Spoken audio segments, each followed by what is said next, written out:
Live from the SABC's Auckland Park studios in Johannesburg, welcome to this week's final edition of the Watchdog. My name is Vuyo Mvogo and it's good to have you with us this evening. Here's what we have in store for you. South Africa's teenage pregnancy crisis. In the Eastern Cape alone, 671 deliveries were registered in the last financial year. And we're talking about girls between the ages of 10 and 14. We speak to the Department of Social Development, which this week moved to hold the first dialogue series in two of the worst affected provinces. As a later thought, they're now writing a letter to say, write us a letter as to why we mustn't place you on precautionary suspension. And nonsense, I'm not going to do that. Saftu General Secretary Zwelinzima Mavavi has broken his silence, and so too have 13 of the Federation's 19 affiliates who have decided to rally behind them. Is there much more to this story than the allegations of impropriety leveled at Vavi? We speak to the unions. And Public Protector Busiwa Mkhwebane reacts to President Ramaphosa's letter requesting her to give reasons why she should not be suspended. All that coming up in tonight's episode of The Watchdog, which starts now.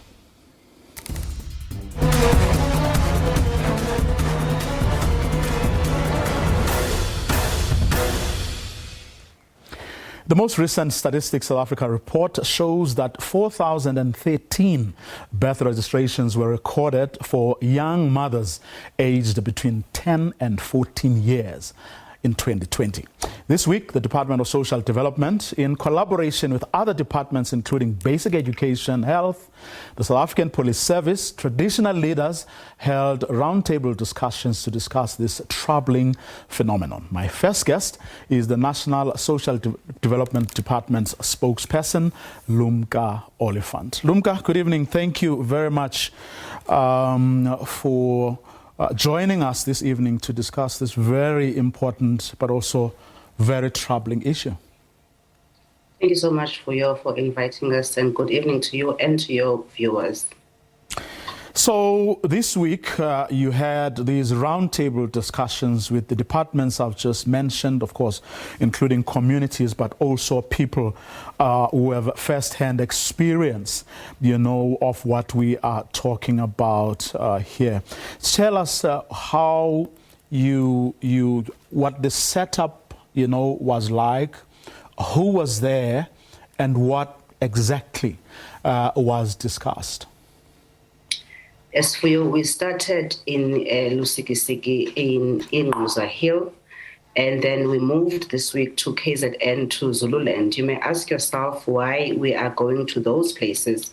What we have done as a Department of Social Development, we've looked at the numbers and looked at what are the numbers provincially, what are the numbers in the districts, and also the local municipalities, so that you can be able to find out where the actual challenge is. So those two municipalities right now that we have gone to are two of the districts that recorded high numbers. So in Lusikisiki, we had traditional leaders, we had Department of Basic Education, Health, the police, community members.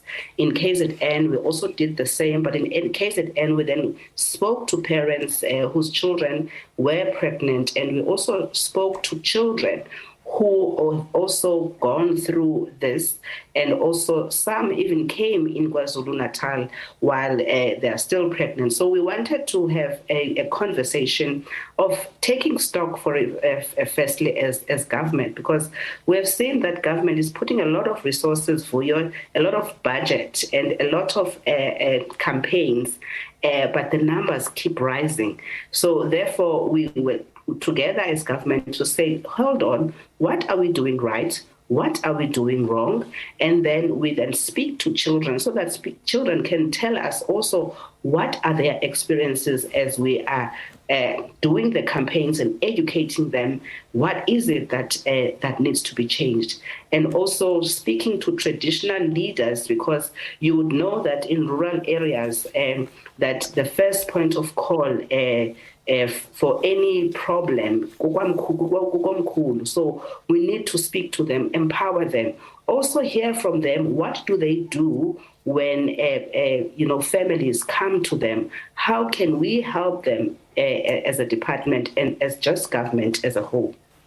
Let's start with traditional leaders. What was their input? I mean, how did they see this problem? What is their understanding of what is going on here? Communities are different for and you find that other traditional leaders know what to do and where to go, and also there are also cultural dynamics of the ways of the people. You find that, for example, when a girl is pregnant, culturally they would go and report to the other family, and it becomes into yekhaya, instead of also going further. But we went to one of the families where the traditional leader in the area really played an important role, where when the family came to him, he was the one who then directed the family to say, this is statutory rape and it should be treated as such. And the case was referred to social development, to social workers. So there is an understanding, but also there is that education that must go into communities so that they understand that it can't be that is spoken about between men. It can be something that is dealt with ngekhaya, because when a child is pregnant who is 10 years old, it must be understood as statutory rape. But isn't it troubling, though? Well, I'm not put this as a question. It is troubling, to hear that.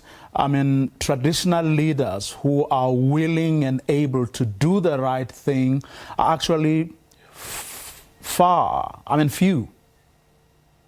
It's not that there are few, it's also families as well, where we also need to make sure that we empower families, that when they give when they get the advice from the traditional leader, they must take it up. Remember, at the end of the day, it is also the family that must do the right thing. But as I've said to you, when we went to Lusikisiki, they were playing a crucial role, especially in the one case that we went to, because it was them who went and said to the family that, yes, we can bring the families together, but this cannot just be left at that. Social workers must be called, and a case was opened.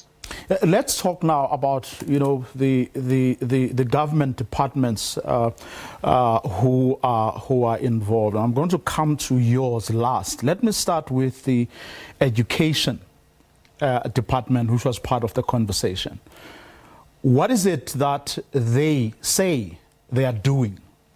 And if they're not doing anything or they are not doing much, what are the problems from their point of view?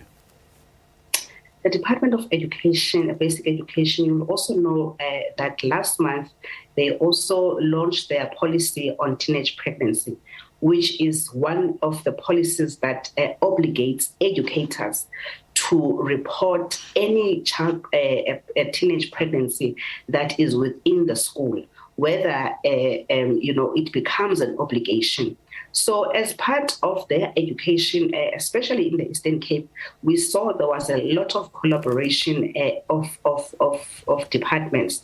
They work with the Department of Health, they work with social development, and even in the curriculum, they have lessons for both boys and girls about reproductive health, access to services, but they also find that parents are not talking to their children. They get something at school, and then when they get home, it becomes something else, which is why then the department, we decided that parents must be involved, children must be involved, because we can do so much, but children come from families, and those families must also come to the party and see that this is an issue of society, not an issue of government. The Department of Education is doing a lot of work for children. And again, when I've mentioned about the policy that obligates educators, it's a step in the right direction that should be applauded by everyone. And the police, in fact, not too long ago, I think over a month ago, I had somebody from the police in the Eastern Cape who was in charge of a unit that goes around investigating these cases, but also advising traditional leaders, but also communities about what to do. The fact that this is crime is being committed here on a large scale, including, of course, ukutwala. Now, what is the police's both the understanding of the problem, but also what is it that they say they are doing to deal or help deal with this problem? You know, it's always better when you hear from the people who receive the service. I'll get back again to you to the case that we went to at a village in Lusikisiki. They really applauded the way the police came to the party, the sensitivity of how to handle the case. But we generally have a problem in the country of a lack of reporting of any child abuse case to the police or to the Department of Social Development. We lack the understanding that we have an obligation as a country, as a people, as officials, that when anything that happens to a child, it has to be reported. When a child loses a parent, it must be reported. When a child is pregnant, it must be reported. Anything that is suspected to be a child abuse, it is something that needs to be reported. And this is what we need to instill in the South African public, that you don't look away when you see something that is happening to the child. You also have an obligation of reporting. And therefore, teenage pregnancy is but one of those issues that we need to make sure that people understand that it is sexual violence. It must be reported. It is abuse. It has to be reported. It can't be treated in any other way. Now, if it's the parents in the main who are dropping the ball, what then becomes your responsibility as social development in ensuring that if they are not willing to do this themselves, then parents are actually forced to do the right thing? Yes, sometimes I don't want us to say that they are dropping the ball. No one teaches us to be a parent. We find ourselves being parents. Therefore, the parenting programs that we have as a department, it means that we need to strengthen them. The family programs that we have as a department, it means that they must be strengthened. They must go where people are, and parents must be equipped that as well. We are parenting at a different time, and we need to make sure that we equip them and empower them. I don't think it is very harsh to say that they are dropping the ball, but it is that empowerment and that assistance that families need. South African families are bleeding, Vuyo. You will see with the statistics that come out all the time. It is women that are leading families. There are no male role models. There's a lot that is happening in the households of South Africans. And therefore, this is what we need to be speaking about and strengthening, not that they are dropping the ball. Well, listening in to this conversation is Bandile Sileme from Lawyers Against Abuse. I want to bring him into the conversation. Bandile, good evening. Thanks very much okay, it doesn't look like we okay, Bandile is the Bandile, good evening. Thanks very much for your time. What do you make of, what Lumka has been taking us through, this evening? So thank you so much for inviting me to your program. So one thing that I do agree with her is that I think the mammoth task that we are trying to address, particularly when we're assisting teenagers who are pregnant, is to address particularly sociocultural factors.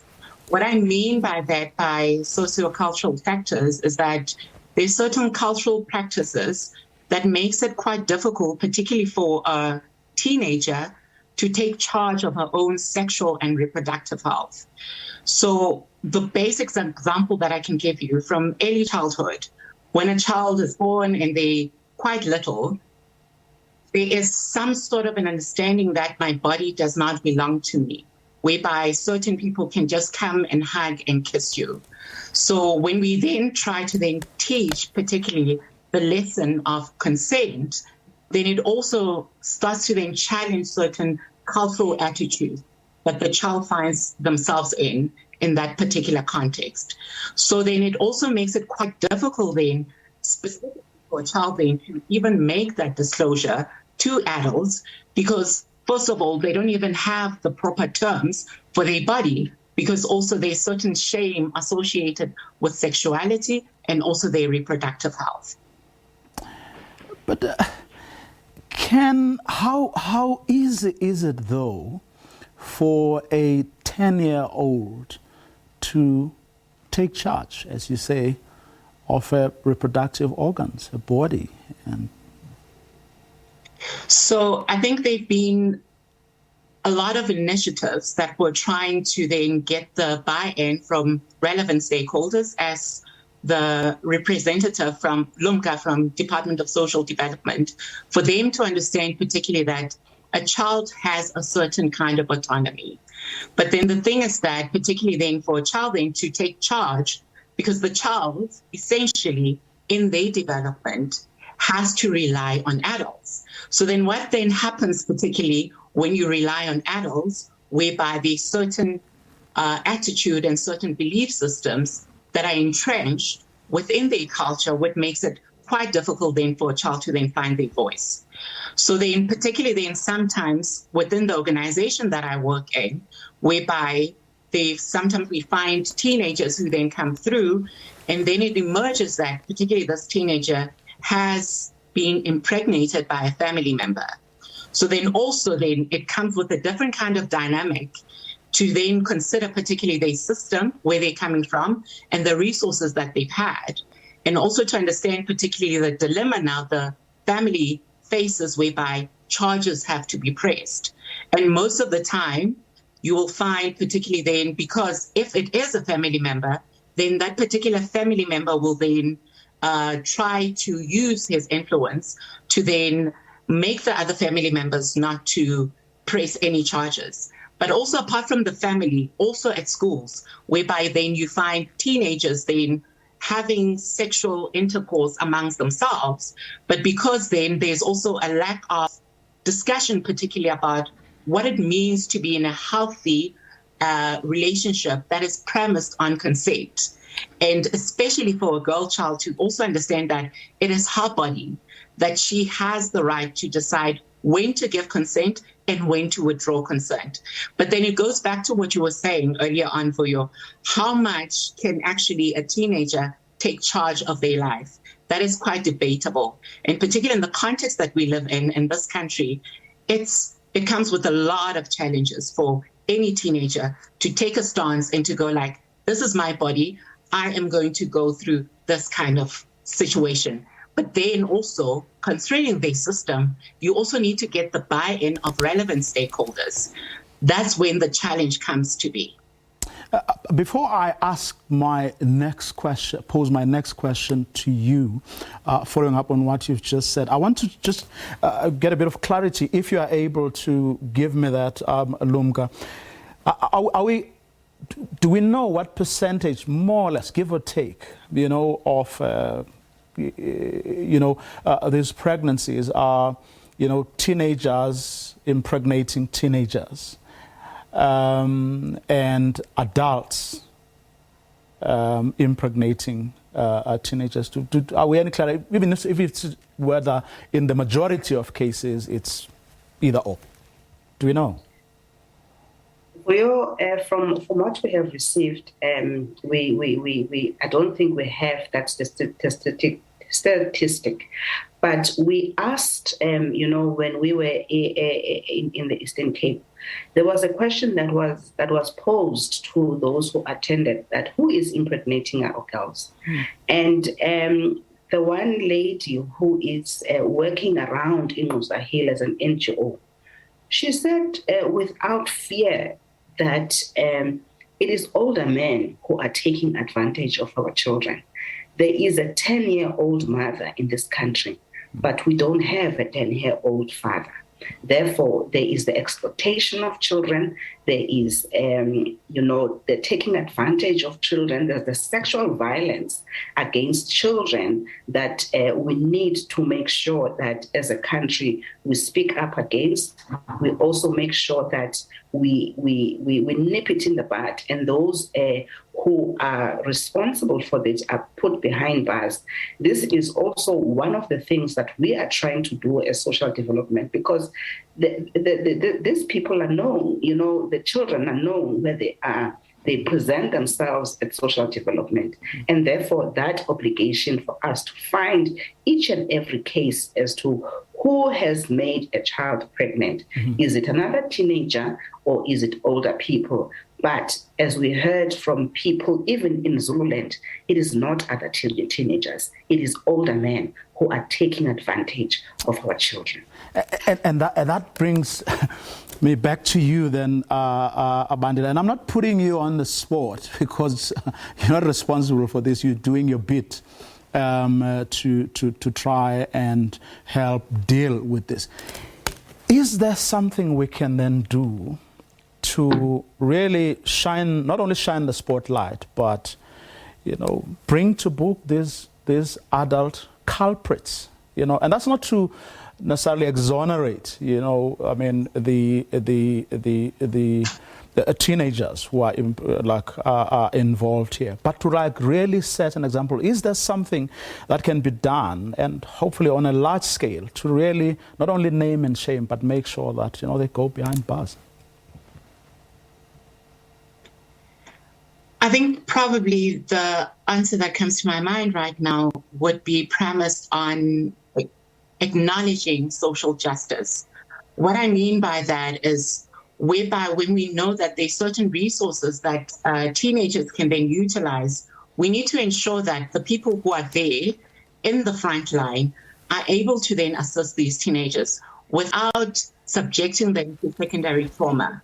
For example, if then a teenager finds the courage within themselves to then report a crime and they go to the police station, that child should be assured that she will not be subjected to secondary trauma. She is not going to be asked certain questions that whereby instigate sense of shame and guilt. And that is going to be easier for that child to also utilize that service. But also, apart from the legal aspect of it, it's also about ensuring particularly the health department, whereby children are able to then also access information about their own sexual and reproductive health, whereby we find practitioners whereby they're very conscious of their attitude, particularly about sex and sexual abuse, but then they don't end up blaming this child. Because the thing is that when a child, because recently we just had a case whereby there is a teenager who then disclosed particularly that she was being raped by an adult. And it has been such a difficulty for that teenager to be able to be assisted with the support of her own mother to then open a case, whereby when she goes to the police station, because then you find a police officer who has a certain attitude based on looking at the child, because physically the child also looks a certain age, and then also trying to then encourage the child, especially when you find whereby the perpetrator is then a family member. So it's about ensuring that, particularly whatever resources are put in place, they're very much informed by social justice, whereby every single individual is actually allowed and assured that they can actually utilize these services. And it's not only for a certain few, and it's not only for a certain privilege. And whereby also, there also needs to be an attitude change collectively, whereby we need to start taking the voice of a teenager seriously, not to be dismissive, not to always try to gaslight them and to tell them that, no, are you sure this is what's happened? And also, what were you wearing? What happened? Is to actually listen that child and what they're saying to us, and for us to take the appropriate action, and to always understand when we are working with teenagers is that we're working with a vulnerable group. And in particular with the vulnerable group, they need to be assisted. And especially those in power need to then use their power in a very informed way, whereby they ensure that everybody is protected. And the protection shouldn't always be focused on the fact, like, let's look whereby what's going on with the family. How do we then rebuild this family? Yes, we do need to rebuild this family, but also there needs to be a sense of accountability. Lumka, how much of this problem has to do with us having normalized sexual violence? A big part of it is also that, and also a big part is that we just don't respect children. We don't understand that children have a right in this country to participate in every decision that is taken for them. We don't respect that children must be protected. We want to just see them, but we don't want to hear them. We have a culture of violence that when we want to discipline our children, we think about hitting them first. I can challenge you, Vuyo, if we can have now a conversation on corporal punishment in the home. You will see South Africa standing up against the Department of Social Development at the slightest hearing that we want to do that. But South Africa is very silent when we are speaking about children who are being raped, children who are being sexually exploited. No one is coming up and saying that I'm putting up my hand to make sure that there is no way that you can normalize a 10-year-old who is pregnant. Very quickly, from the conversations you had this week in KwaZulu-Natal and in the Eastern Cape, any idea how things may pan out? In other words, in which direction we will now have to move? I think the buy-in of stakeholders is very important. The empowerment of communities is very important. The support of parents, the support of young people is very important. The reporting, Vuyo, from the Department of Health is also going to be very important. And I mentioned that the Department of Education has taken the first step because, Vuyo, a pregnancy is confirmed at the Department of Health. And therefore, what does the health official do? What does the teacher do? What does the social worker do in order to make sure that we report and we get people behind bars? Because in this country, a suspected child abuse case not reported is illegal. And therefore, we need to start making sure that we take that part up where when people do not report abuse, they are also taken to task. Bandile, quick last word from you. How do we go forward? I think I agree with what Lunga just said, is that one thing that we need to appreciate, particularly speaking about this group of teenagers, is that there's only so much. Their autonomy is also informed by the context. So it's also ensuring that there is education, and also for parents, as much as they find it difficult to have that conversation about sex, because most of the time when that conversation is had with children about sex, it's usually about terrifying them. So it's also about reclaiming that conversation and to understand that sexual and reproductive health, when it's done consensually, it's actually a healthy thing. However, a child, particularly based on their cognitive and developmental stage, they don't actually possess the emotional capacity to deal with that. So they rely solely on adults. So it's also about ensuring that, particularly with adults, that we also reflect on our own attitudes, particularly about children and how then we also relate to them, whether we also do acknowledge and appreciate their autonomy, so that we actually allow them to also tell us what exactly that they need, because this issue is affecting them. They should be the one who should be telling us where are these challenges that they're facing. And it's also particularly going back to what I was saying earlier on, is that also as parents, because the parents have shifted the onus to educators to then speak about sexual and reproductive health to their children. But actually, as adults within the community, it's all of our responsibility to speak with the children and also to appreciate particularly their cognitive and developmental stage. So it's to also ensure that at the end, we support this child so that this particular teenage girl is able to take charge of their life. And that shouldn't be seen as a threat of authority or whatever, but also ensuring that if there is any kind of wrongdoing, certain processes and procedures which are supposed to be utilized by teenagers are being teenage friendly, and whereby they are also going to be supported by an adult. We may have only scratched the surface, but thanks to both of you for being a part of this conversation, and this shouldn't be the last time, really, that we are talking about this. I mean, 671 deliveries by girls between the ages of 10 and 14, and that's just in the Eastern Cape.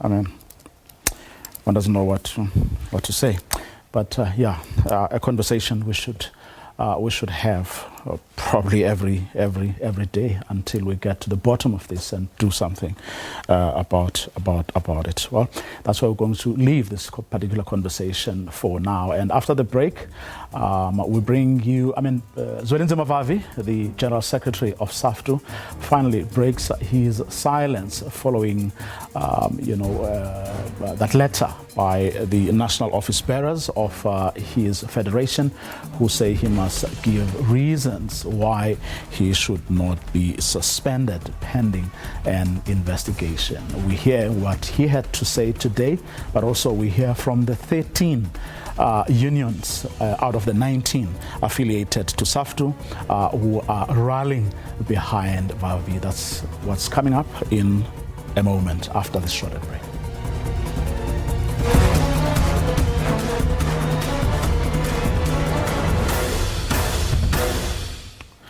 Welcome back. The South African Federation of Trade Unions has given its General Secretary, Zwelinzima Vavi, until close of business, given him until the close of business yesterday to explain why he should not be placed on precautionary suspension. Saftu President Meg Chavalala said the union's national office bearers met on Monday. They were concerned with a number of transgressions by Vavi, which were tantamount to misconduct and misbehavior, he said, and this warranted an investigation and possible disciplinary action. Vavi says he will comment, he did comment today. He spoke on one of our sister programs this morning, and take a listen to the gist of what he had to say. I responded to that letter as I should have done immediately after receiving it. And I served the president, office bearers, and circulated that response to the National Executive Committee, Central Committee members. And that's where I am. And in brief, I told them that I was in that meeting.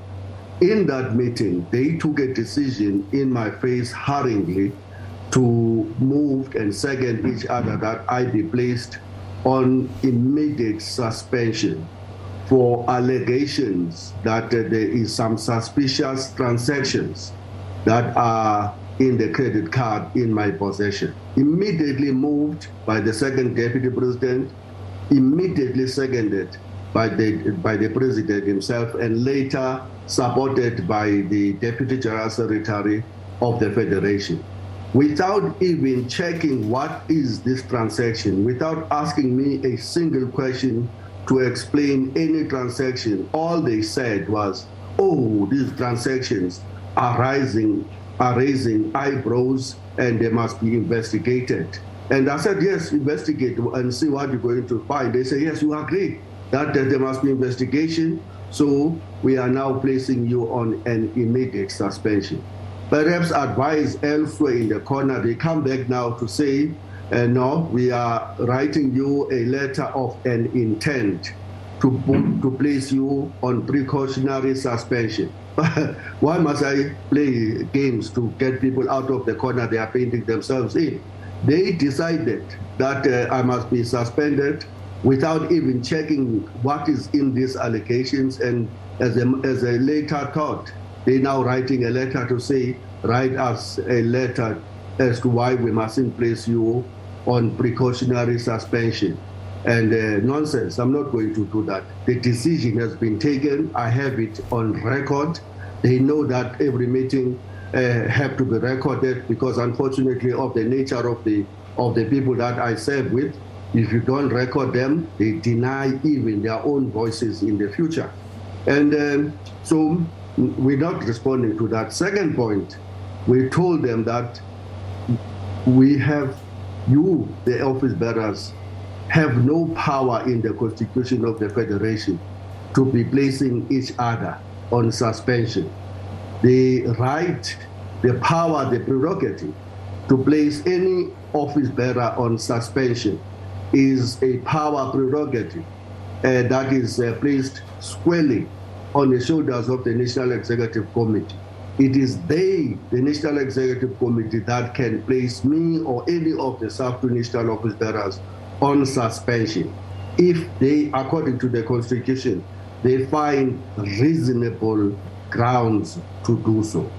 Now, thirdly, I've just posted in the media group the transactions that are so serious. You hear the president, these serious transactions that warrant an immediate suspension of the general secretary. Zwelinzima Vavi speaking to the SABC earlier today. Of course, after that interview, we saw 13 of Saftu's 19 affiliate unions coming out in support of their general secretary. And one of the unions is the TAU, and we have on the line its general secretary, Vusi Njangase. Vusi, good evening. Thanks very much for your time. Now, you suggested earlier that there's more to this saga than meets the eye. What do you think, or what is your take of what is going on? You've made it clear that you're supporting your general secretary, but very briefly, what is your take? What do you think is going on here? No, good evening, Bravo, and evening to your viewers. Thank you very much for the opportunity. Look, probably we should start by explaining ourselves that ours is more about a defense of the Constitution of the Federation, which is clearly under attack here, than anything else. The Federation's existence is regulated by its Constitution as a supreme document.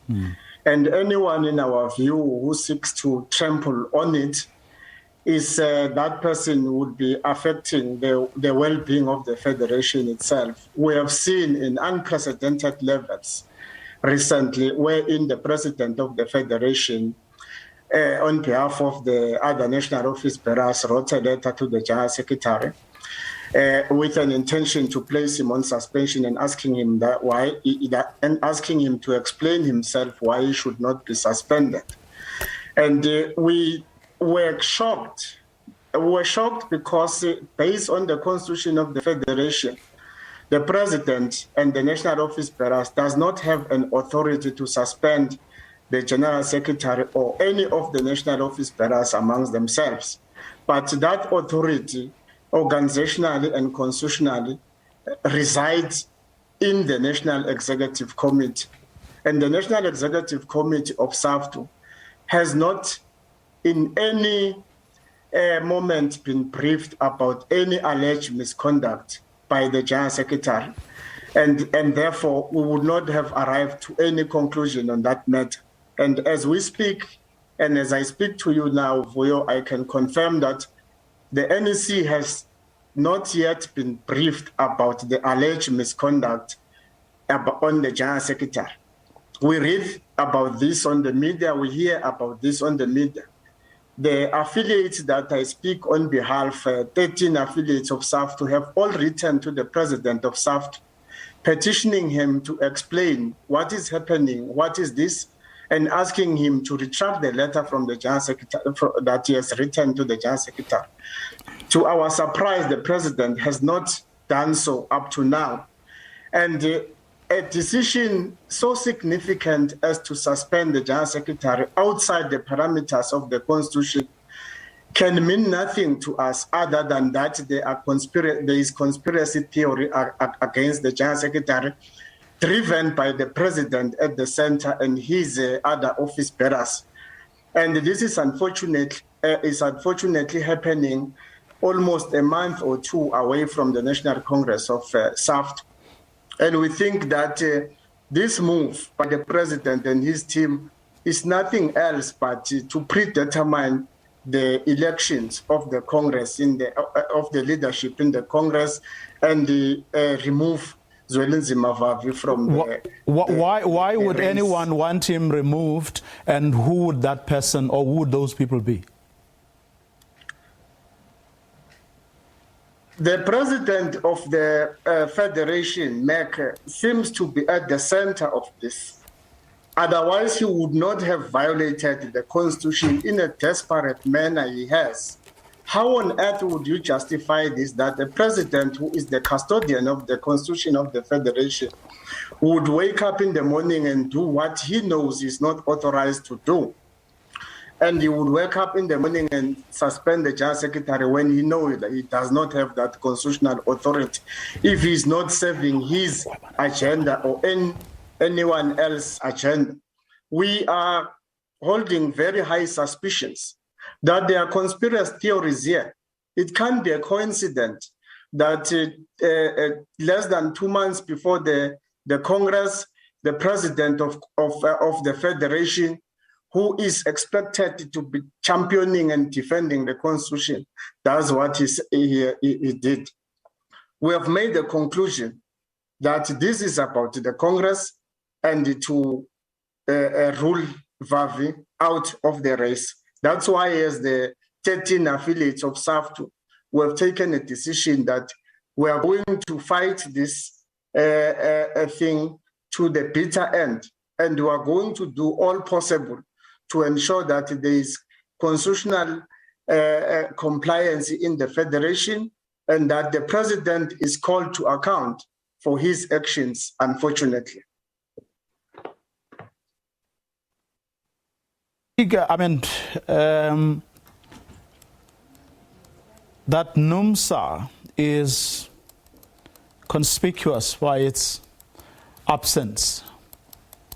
It's not part of the 13 unions that today took a stand. Well, the 13 unions who were part of the media briefing today are those unions who would have written letters to the president and the collective to ask them to correct the mess they are creating and to ask the president to retract the letter. So any affiliate who did not write a letter or who did not comment officially on this letter was not part of the briefing.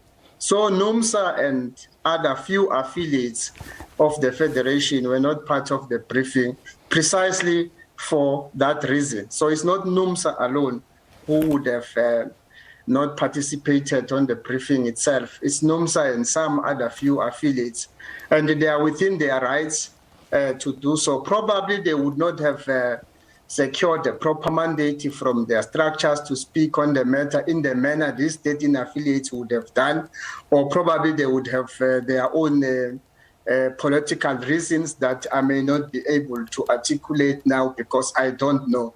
All I know is that the 13 unions that have convened today and communicated the message in the manner we did are the unions that have already gone on record to the national leadership. They've got letters at hand calling upon the president to remedy the situation by withdrawing the letter that he has written to the General Secretary.